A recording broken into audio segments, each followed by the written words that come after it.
the journey is so well worth it. And if you can take a step back and reframe your mindset, because that's really what anxiety is, right? Reframing your mindset that this is a learning lesson and I'm becoming more resilient.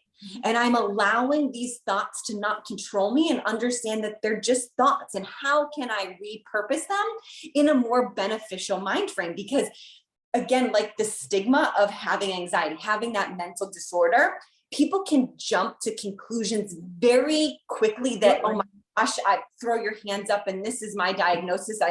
I'm doomed. And I want to get into that. I know Dan had this question that he wants to dive into, but you want to add? Yeah, I guess we might as well just jump into that. So I think we touched on it a little bit before, the idea of like this spectrum of health. And in the same sense where with fitness, where it's not about being either fit or unfit. And it's not about like, once you get fit, you're fit forever. It's a lifelong process of taking care of your body. And I would argue like mental health is the exact same thing. There's going to be this spectrum of mental health, and you can always get better, and you're always going to be in the process of kind of getting better or getting worse. Right. So you need to kind of like target this thing, where I think almost too often in our society, we have the idea of like, you have a mental disease and that you have it forever, or you don't. If you've never been diagnosed with, we'll say anxiety, if you've never had like a clinical diagnosis, then you're like, well, I don't have anxiety, but you're still, freaking out about going to work on Monday, like Sunday. I just felt like the Sunday scaries, like that's anxiety. So if you're worried about something like that, even though you don't have a diagnosis, like you're still on the spectrum of mental health. Like if you have a mind, absolutely, it's healthy. So I just want to kind of get into that. Not really a question. I'm just kind of leading you in a direction that I would love to talk about. Yeah, I mean, I think it's a great concept, and I do feel that there's a wide spectrum of mental health, and I think there's a slight difference between our overall mental well-being and a mental health disorder.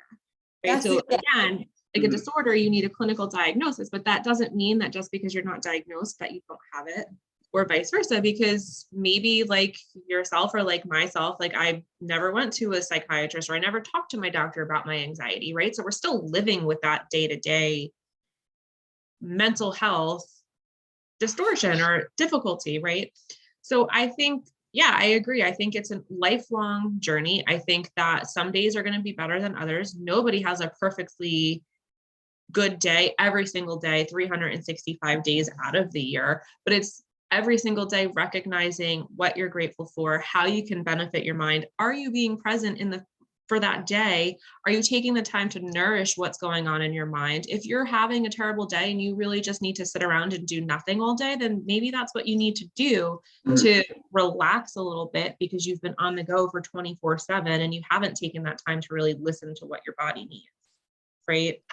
I think that our mental health is definitely connected to our physical health. And I think that it's also rooted in our, I guess, generalized health, for lack of better terms. Like people talk about that gut health connection, brain connection, right? Yes. So more and more research is showing that your gut's microbiome is connected to your mental well-being. So if we're not addressing our physical health and the things that we're nourishing our body with, it will affect our mental state and our emotional state and the way that we cope. I love that you brought that up, and it resonates so true. And I think that's people, like, I love that you said that we're discovering more about the mind gut connection, because we had no idea about this when we were young, or in college, even like 6, 7, 8 years ago, we didn't realize this. Like I didn't know that like having cookies and pizza was going to affect me mentally. Like how could that be? Exactly. And it's like literally your stomach has a brain, if you think of it that way, in the simplest terms. Yeah, you say gut, people say like trust your gut instinct, but nobody ever taught you that that's actually a real thing. Absolutely. And that maybe your gut is